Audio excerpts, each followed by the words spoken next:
In today's video, I'm going to teach you how to know if your Shopify store is live when you're working on a Shopify store. It's really important to understand whether customers can actually see it or if it's still hidden and in development.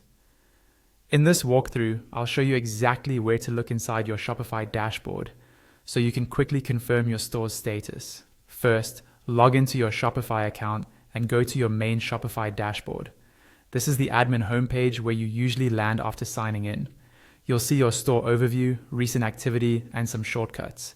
Make sure you're in the correct store if you manage more than one, because the status is specific to each store. From here, look at the menu on the left-hand side and click on Online Store.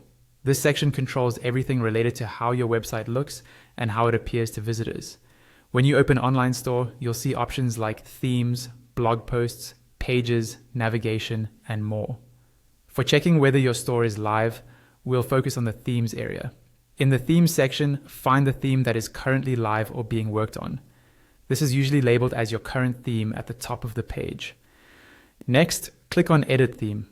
Depending on your Shopify version, this might simply be called Customize, but it takes you to the same place, the theme editor. Go ahead and open that. Once the theme editor loads, look carefully at the very top left corner of the screen.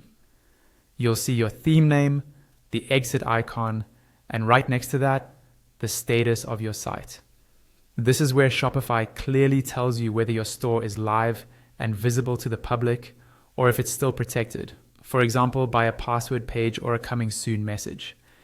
If the status shows that the store is live, it means visitors who type in your domain can access your website and browse your products. If it indicates that the store is not live, or that a password is required, then only people who have that password can view it. This is really useful if you're still designing and don't want customers to see an unfinished site. Whenever you make big changes, it's a good habit to come back to the spot in the theme editor and double check the status, just to be sure your store is behaving the way you expect. And that's all you need.